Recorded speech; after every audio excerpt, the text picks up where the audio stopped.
राजस्थान में पीएम किसान सम्मान निधि योजना में 440 करोड़ की कथित गड़बड़ी ने पूरे प्रदेश में हड़कंप मचा दिया है। नमस्कार, मैं हूं नुपुर जारोली लोढ़ा और आप देख रहे हैं एजेंडा बेधड़क। राजस्थान में पीएम किसान सम्मान निधि योजना में 440 करोड़ की गड़बड़ी के मामले में गृह राज्य मंत्री जवाहर सिंह बेठम ने साफ तौर पर कह दिया, चाहे कोई भी शामिल हो, बैंक कर्मचारी हो या फिर संगठित गिरोह हो, किसानों के हक पर डाका डालने वालों को बख्शा नहीं जाएगा। सरकार ने जीरो टॉलरेंस की नीति अपनाई है और सिंडिकेट का पर्दाफाश करने के निर्देश भी दिए हैं। तो वहीं उन्होंने ये भी साफ तौर पर कह दिया है कि किसी भी तकनीकी कारण से अटकी राशि या योजना का लाभ न मिलने वाले किसानों को तुरंत राहत भी दे दी जाएगी। अब सवाल ऐसे में ये है कि क्या इस बड़े घोटाले से किसानों का भरोसा डगमगा जाएगा या क्या सरकार की तेज कार्रवाई और सख्त सजा से भविष्य में ऐसे मामले रोके जा सकते हैं। तो आज बहस इसी पर।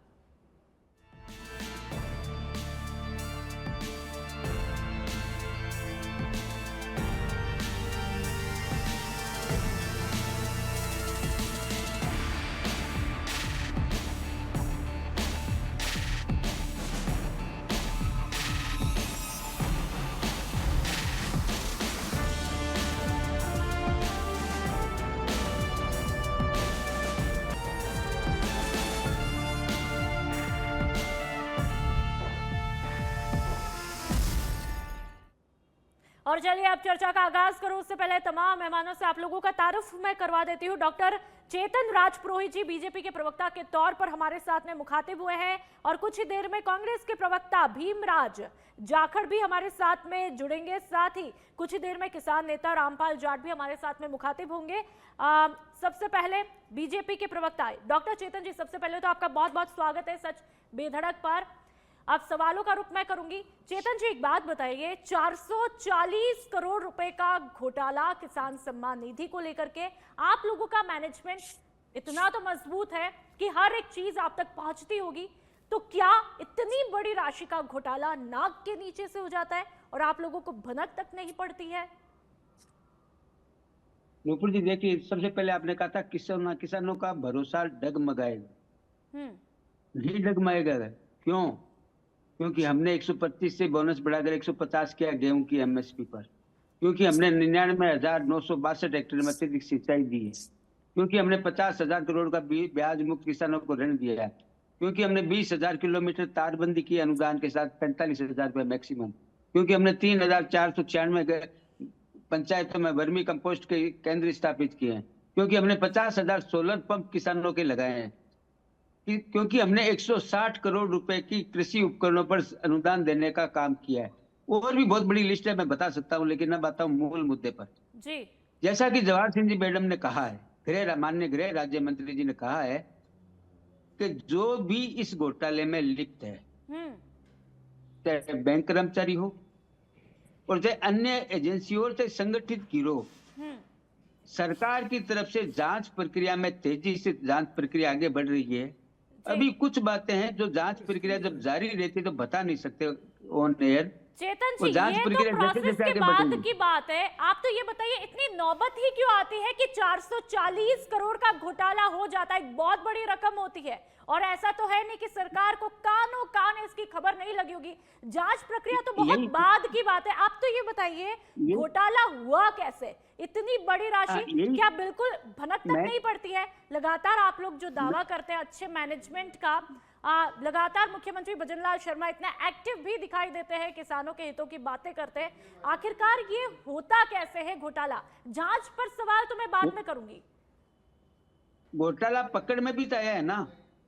पकड़ में किसने लाए? एजेंसी तो पकड़ में लाई है। और सबसे बड़ी बात है, कोई भी घटना घटित होने के बाद में ऐसा एक स्थापित किया जाए जिससे आगे किसी की फ्यूचर में हिम्मत नहीं हो इस प्रकार के कुकृत्य का अन्नदाताओं के पैसे पे डाका डालने की। ये सरकार कृत संकल्प है। अन्नदाता की जो जवाहर सिंह जी मैडम ने यही कहा है। उन्होंने ये कहा अगर किसी को टेक्निकल रूप से नहीं मिला है पैसा तो सरकार ने विभागों को निर्देश दिए तुरंत पैसा रिलीज किया जाए उन किसानों को जो किसी कारणवश नहीं मिला पाया, टेक्निकल कारण से नहीं मिला है, इस घोटाले के कारण से नहीं मिल पाया है। यही तो एक चीज है जो सरकार कार्रवाई कैसे करती है। जैसे पेपर घोटाले हुए थे, पेपर घोटाले हुए, ठीक है, कांग्रेस सरकार में हुए थे, लेकिन उसमें एक्शन अगर होता, कांग्रेस सरकार अगर एक्शन लेती, अगर गिरफ्तारियां करती, तो इतनी प्रॉब्लम नहीं आती जितनी कांग्रेस के सामने आई। हम लोगों ने कहा चेतन हमारी जी, जीरो आपकी बात टॉलरेंस है, बिल्कुल ठीक है, भारतीय आप जनता पार्टी एक्शन पे सरकार ने बात कहा कर रहे जीरो हैं, टॉलरेंस है। ठीक है चेतन जी, आपकी बात बिल्कुल सही है, एक्शन होना भी चाहिए जो कि आप कह रहे हैं, लेकिन सवाल यह है कि एक्शन से पहले सिस्टम इतना मजबूत होना कि घोटाले होने की नौबत ही ना आए। हम लोग कांग्रेस सरकार जब रही, हम उनसे ये कम्पीट नहीं करेंगे कि भाई आपके पेपर लीक हुआ तो हमारे किसान सम्मान निधि की बात हुई है, आप उस तक पहुंचे ही ना, सिस्टम तो वैसा होना चाहिए। जी, मैं तुलना कतई नहीं करता हूँ जी, कतई नहीं करता हूँ, ये हमारी जिम्मेवारी है, हमारी सरकार की जिम्मेवारी है, हम सरकार के अंदर है, हम किसी पे आरोप लगाने का काम नहीं करते हैं। जो घटना घटित हुई है, 440 करोड़ का मामला सामने आया है, सरकार त्वरित गति से काम कर रही है, माननीय गृह राज्य मंत्री ने कहा है, कम तुरंत तेज गति से आगे बढ़ रहे हैं, खुलासा होगा इसका, सिंडिकेट पकड़ा जाएगा, बैंक कर्मचारी होंगे तो पकड़े जाएंगे, अगर राज्य सरकार के कर्मचारी का इन्वॉल्वमेंट होगा, चाहे सर्वे करने वाला हो, चाहे नाम एंट्री करने वाला हो, चाहे किसी भी स्टेज पे, पंचायत स्तर पे हो, चाहे पंचायत समिति स्तर पे हो, चाहे जिला परिषद स्तर पे हो, जहां भी है पकड़ा जाएगा। और पकड़ा जाने के बाद में एक नजीर स्थापित होनी चाहिए कि आगे किसी की करने की हिम्मत नहीं। ये सरकार इस मामले में जीरो टॉलरेंस की नीति क्यों अपनाते हैं? हम इसीलिए अपनाते हैं कि एक भी पेपर लीक नहीं हुआ हमारे कार्यकाल के अंदर। ठीक है चेतन जी, हमारे साथ में कांग्रेस के प्रवक्ता, ठीक है चेतन जी, हमारे साथ में कांग्रेस के प्रवक्ता भीमराज जाखड़ जी भी हमारे साथ में मुखातिब हो चुके हैं। आपका भी सच बेधड़क पर बहुत बहुत स्वागत है। भीमराज जी, आपने शायद बीजेपी के प्रवक्ता को सुना होगा, और नहीं सुना होगा तो वो भी मैं बता देती हूँ। उन्होंने मैंने सुना है मैडम, नुपुर मैंने सुना है, चेतन जी मेरे सीनियर हैं और मैं इनका रिगार्ड भी करता हूँ। ठीक है, 440 करोड़ का किसान निधि को लेकर के घोटाला होता है, लेकिन सरकार ये कह रही है कि हम पूरी तरह से एक्टिव है, जांच होगी और बख्शा नहीं जाएगा। क्या आप लोग इस बात से पूरी तरह से संतुष्ट है? देखिए नुपुर जी, चेतन जी ने इसका बताया और मैं बिल्कुल अच्छी तरह सुन रहा था, मैं थोड़ा सा लेट हो गया, और डिबेट थी कि प्रधानमंत्री किसान सम्मान निधि में घोटाले के ऊपर। चेतन जी ने बोला कि हम एक्टिव हैं, पेपर लीक भी नहीं हुए, तो मैं ये भी बता देता हूं कि 10 पेपर लीक हुए थे, जिसमें सबसे बड़ा नीट का पेपर सवाईमाधोपुर में लीक हुआ था, और मत्स्य यूनिवर्सिटी का पेपर लीक हुआ, एनसीसी का हुआ, राजस्थान स्वास्थ्य विज्ञान यूनिवर्सिटी आरयूएचएस का पेपर लीक हुआ। तो 10 पेपर मैं आपको गिना सकता हूँ जो लीक हुए आपकी सरकार आने के बाद। ठीक है, अब रही बात पेपर में, इन्होंने कहा, मैं उसका जवाब दे रहा हूँ कि सबसे कड़ा कानून बनाया था राजस्थान में कांग्रेस सरकार थी तब बना था, और सेंट्रल गवर्नमेंट ने उसके बाद बनाया, और वो भी यहाँ से कमजोर कानून था, जितना राजस्थान में कठोर कानून उतना नहीं था। अब रही बात इसकी प्रधानमंत्री किसान सम्मान निधि की नुपुर, इसके अंदर क्या है मैडम, जो प्रधानमंत्री किसान सम्मान निधि वो केंद्र सरकार की योजना है, 2019 में लागू की थी, इसको प्रभावी 2018 से किया गया था। इसके अंदर क्या हुआ कि यदि इस योजना के अंदर एक्सपर्ट से राय ले लेते या कहीं एक बार इसको प्रभावी ढंग से लागू करके देख लेते, इसमें क्या कोई चीज है, इसके अंदर प्रैक्टिकल तौर पे अपने खामियां है, इसको प्रैक्टिकल तौर पे लागू करते हैं, जो ट्रायल करते हैं स्टार्टिंग में वो कर लेते हैं, तो इस तरह की जो परेशानी है इसको अपने को झेलना नहीं पड़ता। और सरकार जो हालांकि ये केंद्र द्वारा वित्त पोषित योजना है, तो इस पे जो केंद्र पे अतिरिक्त बात पड़ा है 440 करोड़ का, तो वो नहीं पड़ता। दूसरी जो जहां मुझे तक एक आइडिया ये है कि इसके अंदर इन्होंने स्टेट से डाटा नहीं मांगा गया, यदि, क्योंकि इसके अंदर के जो किसान सम्मान निधि अवार्ड में कुछ तो ई मित्र से हो जाती है, और कुछ जो बैंकों से जिन्होंने केसीसी करवा रखी है उनको डायरेक्ट हो जाता है। फिर इन्होंने क्या किया मैडम, इनका जो मैनेजमेंट था इसके ऊपर वो थोड़ा कमजोर रहा। मैं आपको बता देता हूं कि अप्रैल 2022-23 के अंदर 10 करोड़ 48 लाख किसान भारत के अंदर इसके अंदर लाभार्थी थे, और आज इसमें 9 करोड़ 71 लाख हैं। बीच के अंदर इसके अंदर दिसंबर है और मार्च 2022-23-24 में अंदर 8 करोड़ 12 लाख हो गए। तो मैं ये जानना चाहता हूं कि जो उस टाइम हटाए गए थे वो कौन से किसान लाभार्थी हटाए गए थे, क्या उस टाइम गलत थे, या जब योजना 2022-23 में 10 करोड़ 48 लाख वो सही थे, और जो आज 9 करोड़ 71 लाख है, हिंदुस्तान की बात कर रहा हूं मैं, राजस्थान का आंकड़ा नहीं है, राजस्थान के अंदर इसके अंदर 72 लाख 60 हजार है आज के दिन, सॉरी 22-23 में 72 लाख 60 हजार थे, आज 66 लाख 76 हजार किसान है। तो क्या पहले वाले सही थे या अब वाले सही है, जो सेंट्रल लेवल पे है वो पहले वाले सही थे या अब वाले सही है? तो मैडम इसके अंदर एक सेकंड पूरा कर दूं, इसमें मैनेजमेंट फेलियर था तभी ऐसा नहीं, और जो इस योजना को मॉनिटरिंग कर रहे हैं उनमें कहीं ना कहीं सॉफ्टवेयर में प्रॉब्लम रही है, इसकी वजह से, और जो डाटा है जो हर स्टेट से इन्होंने मांगे, नहीं चाहे किसी की सरकार रही हो, कोई नहीं, कुछ भी हो, वो एक अलग इश्यू है, पर डाटा स्टेट से मांगते और उसको क्रॉस वेरिफिकेशन करते हो तो ये नौबत नहीं आती। ठीक है, आप ही की बात का रिएक्शन लूं उससे पहले हमारे साथ में दूसरे मेहमान जो है किसान नेता रामपाल जाट जी भी हमारे साथ में मुखातिब हो चुके हैं। आपका बहुत बहुत स्वागत है सच बेधड़क पर। किसान नेता आप हैं रामपाल जी, और ऐसे में किसान सम्मान निधि को लेकर के 440 करोड़ के घोटाले की बात कही जा रही है, तो आपका रिएक्शन जानना बहुत जरूरी है, क्या कुछ कहेंगे? नुपुर जी, हमारा पहला कथन तो यह है कि सरकार जब योजनाओं का निर्माण करे तो ऐसी योजनाएं बनावे जिसमें ऐसी गड़बड़ी की आशंका ही नहीं हो। और हमने सदा से कहा है, जब से इन्होंने किसान सम्मान निधि लॉन्च की तभी से ही हमने कहा कि इसकी जरूरत नहीं है।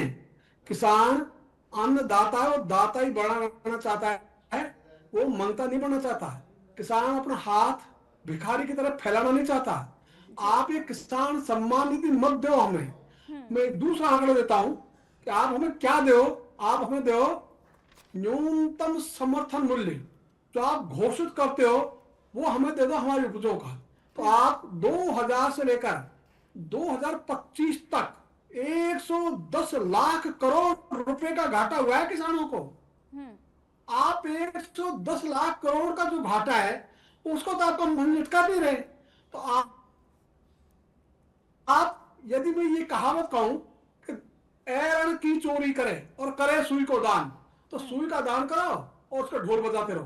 तो ढोल बजाने का काम है। तो 40 करोड़ रुपए का 400 करोड़ रुपए का घोटाले की नौबत ही क्यों आती?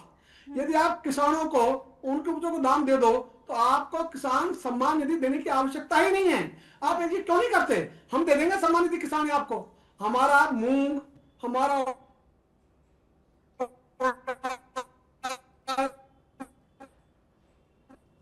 ठीक है, रामपाल जी आप एक बार अपना ऑडियो चेक कर लीजिएगा, तब तक मैं बीजेपी के प्रवक्ता से रिएक्शन ले लेती हूं। चेतन जी, आपने जितना रामपाल जी को सुना है, ऐसे में एक बात तो आपको समझ में आ चुकी होगी, किसान सम्मान निधि में जो घोटाला हुआ और उन्होंने क्या कुछ कहा उससे एक बात तो साफ है, किसान सम्मान निधि के नाम पर किसानों के सम्मानों को ठेस पहुंची है। और उन्होंने कहा किसान अन्नदाता है, वो देने वाला है, और ऐसे में उनकी जो दो बेसिक जो अभी तक उन्होंने जितनी बात कही उसमें न्यूनतम समर्थन मूल्य का जिक्र किया, और शायद जो आंकड़ा बताया 10 लाख करोड़ का घाटा जो हुआ उसकी भरपाई कर दे, क्योंकि जो आप लोग कर रहे हैं वो उनके मुताबिक ऊंट के मुंह में जीरा के समान है। चेतन जी। बिल्कुल नुपुर जी, मैं बताता हूँ, हमारे भीमराज जी ने भी एक बात कही थी, ये केंद्र की योजना है। हाँ, ये केंद्र की योजना है, लेकिन राजस्थान सरकार भी 3000 रुपए प्लस करके 9000 रुपए किसानों को देने का काम कर रही है, और उसको 12000 तक ले जाने का हमारा लक्ष्य है। ये सही है। दूसरी बात, 66.76 लाख किसान जो है जिनको ये मिलता है, उसमें भीमराज जी ने कहा था कम ज्यादा क्यों होते हैं? कम ज्यादा इसलिए होते हैं कि जब जोत का बंटवारा होता है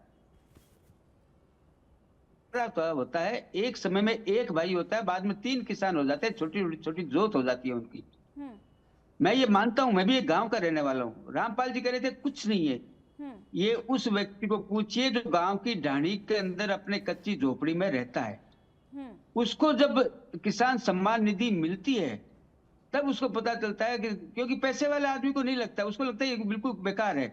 लेकिन 65 साल तक भारत के अंदर किसी भी सरकार ने ऐसा सोचा नहीं था कि किसान सम्मान निधि मिलनी चाहिए। दूसरी बात, हमारे रामपाल जी ने कहा था एमएसपी की बात की। नुपुर जी आप देखिए, 2014 से लेकर 2025 तक आप आगे बढ़िए, जिस प्रकार से लगातार एमएसपी बढ़ी है, और माननीय प्रधानमंत्री जी ने ये चिंता व्यक्त की। आपको याद होगा अंतर्राष्ट्रीय मिलेट दिवस मनाया गया था, और खाली मनाया नहीं गया था, मिलेट्स के ऊपर काम किया गया, मिलेट्स की वैल्यू एडिशन करके। चेतन जी, एमएसपी जो बढ़ी वो कितनी बढ़ी और उससे कितने किसानों को फायदा पहुंचा है, पहुंचा भी है या नहीं पहुंचा है? क्योंकि 440 करोड़ किसान सम्मान निधि का जो घोटाला हुआ उससे कहीं ना कहीं कई किसानों का भरोसा तो उठा है। ऐसे में एमएसपी को लेकर के कॉन्फिडेंट कैसे रहे, भरोसा किसानों को कैसे दिलाएं? मैंने पहले आपको जब शुरुआत किसी चर्चा की शुरुआत की थी, जब मैंने आपको चीजें बताई थी और ये बताया था किसान का विश्वास कैसे जीता जाता है। किसान का विश्वास ऐसे जीता जाता है जब उसके खेत के ऊपर उसको सरकार की तरफ से सहायता मिले, चाहे वो तारबंदी के नाम पे हो, चाहे फार्म पॉइंट के नाम पर हो, चाहे सोलर पंप के नाम पे हो, चाहे एग्रीकल्चर इक्विपमेंट में सब्सिडी के नाम पे हो, चाहे वर्मी कंपोस्ट के नाम पे हो, चाहे अतिरिक्त सिंचाई की व्यवस्था करने की बात हो, बिजली देने की बात हो, इन सब बातों पे सरकार ने जब काम किया तभी सरकार को समर्थन मिला। चाहे केंद्र सरकार के हो चाहे राज्य स्तर पे हो, दोनों जगह किसान समर्थन क्यों करता है किसी भी सरकार को, किसी ठीक को है, मत क्यों देता है? आपने कहा कि आपने किसानों का जो है भरोसा जीता, लेकिन उसके बावजूद जिस तरह से 440 करोड़ कोई छोटी रकम नहीं होती है। ये 440 रुपए की मैं बात नहीं कर रही हूँ, बिल्कुल नहीं है। 440 करोड़, इसकी नौबत नहीं आनी चाहिए थी। चलिए चेतन जी हमारे साथ में, बिल्कुल मैं वापस जाऊंगी। 40 रुपए का भी चोरी होती है ना, 40 रुपए की भी किसान चोरी के लिए होती है ना, 440 भी बहुत बड़ी बात होती है। ठीक है, मैं कांग्रेस के प्रवक्ता भी शायद कुछ कह रहे हैं। भीमराज जी, 440 करोड़ भीमराज जी आपने बीजेपी के प्रवक्ता को भी सुना है और किसान नेता रामपाल जाट को भी आपने सुना है, उन्होंने जो है एमएसपी का भी जिक्र किया है। साथ ही बीजेपी के प्रवक्ता लगातार कह रहे हैं कि हमने किसानों का भरोसा जीता है। आपको क्या लगता है जो सरकार अभी किसानों के लिए कर रही है, किसान सम्मान निधि की राशि को भी उन्होंने बढ़ाया, क्या वो सब जो एक कहा जा सकता है जो मेहनत है सरकार की तरफ से वो काफी है किसानों के लिए? मैडम, यदि इसका किसान सम्मान निधि देने का सवाल पूछो तो मैं ये कहता हूँ कि ये किसानों को भूल भुलैया वाली गली के अंदर धकेलने का एक काम है। मैं आपको बताना चाहता हूँ कि आप ये बताइए कि अभी पीछे सरकार ने जब कॉटन निकल रहा था, प्रोडक्शन हो रहा था खेतों में, तो 11% एक्साइज ड्यूटी किसके कारण उठाई थी, किसके दबाव में हटाई गई थी, उसका आपको जवाब नहीं मिला। उसके कारण पर हर किसान को हर एक क्विंटल के पीछे 1000 रुपए का लॉस हुआ था। वो किसके दबाव में उठाई, क्यों उठाएगी? और जो palm oil, refine oil, soybean oil है जिस पे एक्साइज ड्यूटी लगती थी उसको घटा के 5% कर दिया गया। और भजनलाल जी के एरिया के अंदर 125 सरसों ऑयल मिल थी, उसमें 100 मिलें बंद हुई थी और किसानों को लॉस हुआ था, उसका कहीं जिक्र नहीं है। अभी यूएस ट्रेड डील किए हैं, मोदी जी ने ट्रंप के आगे सरेंडर किया है, उसकी वजह से किसानों को कितना लॉस होगा उसका तो अनंत ही नहीं है मैडम, उसकी कहीं गणना नहीं होगी और कितना नुकसान होगा। ये वही काम है जैसे पहले गुलामी के ओर अंग्रेज गुलाम रहे थे, वो आज अमेरिका के गुलामी की ओर अपने को धकेल रहे हैं। तीसरी बात कहता हूं, यदि 2000 रुपए ये 2000 रुपए 3 टुकड़ों में देके 6000 रुपए देते हैं, मैं आपके चैनल के माध्यम से कहना चाहता हूं कि जो कच्चा तेल पहले सस्ता था, अब ईरान और अमेरिका के युद्ध के कारण महंगा हुआ है। जो कच्चा तेल सस्ता होने के कारण यदि सस्ता कर देते और तो मैडम किसानों को पर हेक्टर 2 से 4000 रुपए का बेनिफिट होता, तो सोचिए आप कितना बेनिफिट होता है। ये किसान सम्मान निधि तो कुछ नहीं है उसके आगे। और तीसरी बात मैं कह देता हूं मैडम का इन लोगों ने जो गोंड मंडियां बंद किया, यूरिया और डीएपी के लिए लाइन में लगा रहे, अभी भी ये कॉटन इसके जो युद्ध वार चल रहा है, ईरान वार, खाद की किल्लत आएगी और अंगूर का जो एक्सपोर्ट है वो अटक गया। एक सेकंड पूरा कर रहा हूं। और जो चावल था वो अपना बाहर अटक गया और बांग्लादेश ने अपना गेहूं खरीदना बंद कर दिया, इंडोनेशिया ने अपनी मूंगफली खरीदनी बंद कर दी। भीमराज जी अच्छी बात है कि आपने भीमराज जी अच्छी बात है कि आपने सुझाव दिए। ठीक है, आप मुझे भी तो सुन लीजिए भीमराज जी, मुझे भी प्लीज सुनिए। ठीक है भीमराज जी, अच्छी बात है आपने सुझाव दिए हैं सरकार को और किसानों के जख्मों पर शायद मरहम भी लगाया, लेकिन हम लोगों ने आपके कार्यकाल को भी देखा है, किसानों ने कितनी आत्महत्याएं की और कर्ज माफी का मुद्दा कितना उछला वो भी देखा था। तो ऐसे में चाहे कांग्रेस की सरकार हो या बीजेपी, ऐसे हम कैसे माने कि कौन किसानों के साथ में खड़ा है? चलिए रामपाल जी, तमाम मुद्दे एक तरफ, किसान सम्मान निधि की जब बात होती तो आपसे समझना चाहेंगे कि क्या किसान सम्मान निधि का जो पैसा है वो आसानी से किसानों तक पहुंच रहा है? जो आपके इर्द गिर्द जिन किसानों को आप देखते हैं आप तक, क्या वो इजीली पहुंच पाता है? रामपाल जी।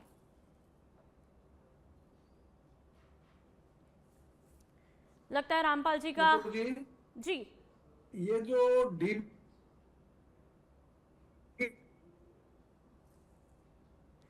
रामपाल जी आप एक बार अपना ऑडियो का कनेक्शन चेक कर लीजिए, आपकी आवाज पहुंच नहीं पा रही है, नेटवर्क इशू हो रहा है। ठीक है, कुछ देर में आपसे मुखातिब होंगे, एक बार फिर से आप रीचेक कर लीजिए। बीजेपी के प्रवक्ता जो है भीमराज जी, आपको बोलने का मौका दिया जाएगा, बराबर मुझे तमाम मेहमानों को बराबर मौका देना है। चेतन जी, आपने कांग्रेस के प्रवक्ता को भी सुना है, उन्होंने लंबी चौड़ी सूची दी है, लेकिन सरकार जीरो टॉलरेंस नीति की बात कर रही है। क्या सिर्फ ये घोषणात्मक है कार्रवाई कब से शुरू होगी? जीरो टॉलरेंस नीति अब तक कितनी कारगर साबित हुई है? जीरो टॉलरेंस नीति आप इतिहास देखिए ना, जब से सरकार का राजस्थान में गठन हुआ है, मैंने पेपर लीक की बात इसलिए की थी कि हमने करके दिखाया है, हमने पकड़ के दिखाया, हमने पूरे घोटाले का पर्दाफाश किया है। इसी प्रकार से माननीय गृह राज्य मंत्री जवाहर सिंह जी मैडम ने आज क्या कहा है कि हम जीरो टॉलरेंस के तहत, और कार्रवाई शुरू नहीं होगी, शुरू हो चुकी है, जांच प्रक्रिया आगे बढ़ रही है। एक एक को गिरफ्तार करके, चाहे कितना भी बड़ा हो चाहे कितना भी छोटा हो, मैंने पहले भी कहा था, चाहे बैंक कर्मचारी हो, किसानों के हक की बात है। जांच प्रक्रिया की अब टाइमलाइन क्या कुछ रहेगी चेतन जी? अब मैं आता हूँ मूल मुद्दे पर। मूल मुद्दे पे आता हूँ। हमारे भीमराव जी ने 3-4 बातें कही थी। इन्होंने सरसों की बात की भरतपुर रीजन में, मिलें बंद हो गई। कांग्रेस पार्टी एक ऐसी पार्टी है जो किसानों को जख्म देती ही नहीं है, खाली ठीक है चेतन जी, यहाँ पर आपको रोक नहीं रही, जोड़ करके एक मिनट चेतन जी, यहाँ पर आपको रोक नहीं रही। हमारे साथ में रामपाल जी फिर से जुड़ चुके हैं। रामपाल जी, शायद आप मुझे सुन पा रहे हैं। आप एक बात बताइए, तमाम मुद्दे एक तरफ, जो किसान सम्मान निधि का पैसा है वो तमाम किसानों तक क्या इजीली पहुंच पा रहा है? आप लोगों तक इजीली पहुंच पा रहा है? आपके इर्द गिर्द जितने भी आपके किसान भाई हैं जो आप जानते हैं, क्या उन तक इजीली पहुंच पा रहा है? उनका क्या कुछ कहना है? नुपुर जी, ये जो डीबीटी के द्वारा पैसा जाता है, इसमें भी 440 करोड़ रुपए किसानों तक नहीं पहुंचना, ये अपना आप में बड़ा घोटाला है। ये सरकार की कैसी कार्यप्रणाली है, जहां ऑनलाइन होते हुए भी उसमें भी गड़बड़ी हो रही है, इसको चेक करने की जरूरत है। दूसरी बात मैं ये कह रहा था कि 110 लाख करोड़ का घाटा हुआ 25 साल में। और मैं तीसरी ये कह रहा हूं, तो हमारे मित्र कह रहे थे कि हमने विश्वास जीता है, अभी तो किसानों का विश्वास डगमगाया हुआ है। उसका कारण 2023, 2024, 2025 और अब 26 आ गया। इसमें अभी तक जो किसानों को पैसा पहुंचना था अभाव अभियोग का, आपदा राहत का, वो अभी तक सबको नहीं पहुंचा है। इसी ढंग से जो प्रधानमंत्री फसल बीमा योजना है उस पर घोटाले हैं। और ये तो हम नहीं, राजस्थान सरकार के कृषि मंत्री कहते हैं, जहां जहां उन्होंने छापे डाले सब जगह घोटाले, सब जगह छापे डालेंगे, सब जगह घोटाला हो जाए, मिल जाएगा। अभी भीलवाड़ा में FIR दर्ज हुई है, जिनके नाम जमीन नहीं है उनको क्लेम दे दिया। रामपाल जी, आप एक लाइन में बताइए, आप सरकार से, बीजेपी के प्रवक्ता हमारे साथ में है, सरकार से आप क्या कुछ मांग रखेंगे? रामपाल जी, एक लाइन में बताइए। हम ये चाह रहे हैं सरकार ऐसी योजनाएं बनाए जिसमें ऐसे घोटालों की संभावनाएं जीरो हो जाए, जीरो ठीक है आ जाए। इसमें घोटालों में कोई घोटाला हो ही नहीं, ऐसी पद्धति तैयार करो ना। तो ऐसी के बजाय किसान को आप हाथ फैलाना बड़ा बनाओ, यह हमें स्वीकार नहीं, शुरू से कहा है। और हम तो ये कहेंगे, यदि आपने बाजरा खरीदा होता, आपने बाजरे का मूल्य तो बढ़ाया है, खरीदा तो नहीं, 12 साल हो गए एक दाना नहीं खरीदा। तो जिन किसानों को 1 क्विंटल पर पैसा मिलना था 1000 रुपए ज्यादा, यदि उसका 20,000 मिलता 20 क्विंटल का, तो 20,000 तो उसके घर में आते ना। तो हम तो उस गरीब किसान की बात कर रहे हैं, लघु किसान की बात कर रहे हैं, सीमांत किसान की बात कर रहे हैं, जिसको आवश्यकता है। उसका स्वाभिमान के साथ पैसा जाने दो ना, आप उसका स्वाभिमान का पैसा तो रोक रहे हो। भीमराज जी शायद कुछ कहना चाह रहे हैं। भीमराज जी, एक लाइन में कहिएगा।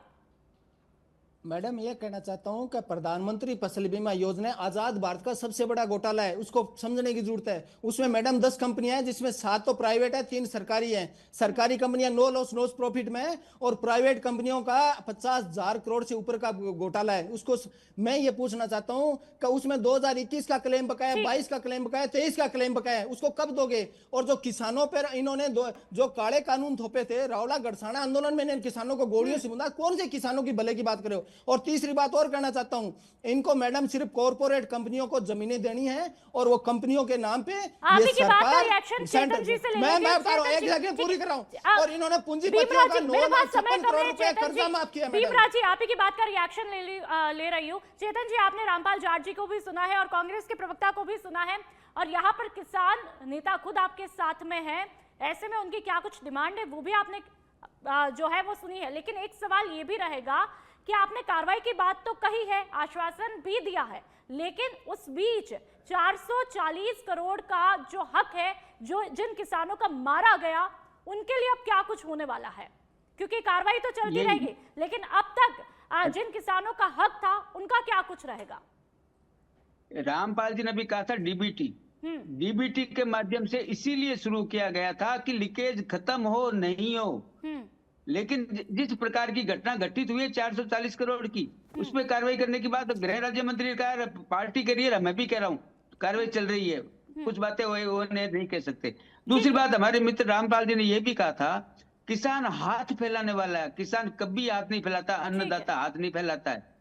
किसान की सम्मान निधि, इसीलिए इसका नाम किसान सम्मान निधि रखा गया है। और रामपाल जी, आप चेतन जी, हम तो यही उम्मीद करेंगे किसानों को अपना खोया हुआ सम्मान जो है वो फिर से मिल जाए। चेतन जी, बहुत बहुत शुक्रिया आप तीनों मेहमानों का, बहुत ही बेबाकी के साथ में इस मुद्दे पर बातचीत की है। लेकिन सच बेधड़क भी यही चाहता है कि किसानों का जो सम्मान है वो फिर से उन्हें मिले, लेकिन सरकार बराबर ये कह रही है कि हम कार्रवाई कर रहे हैं। लेकिन ऐसे में सवाल यही है कि किसानों का जो हक इतने लंबे समय से जो मारा गया, जो 440 करोड़ की बात हुई, आखिरकार वो वापस कब मिलेगा?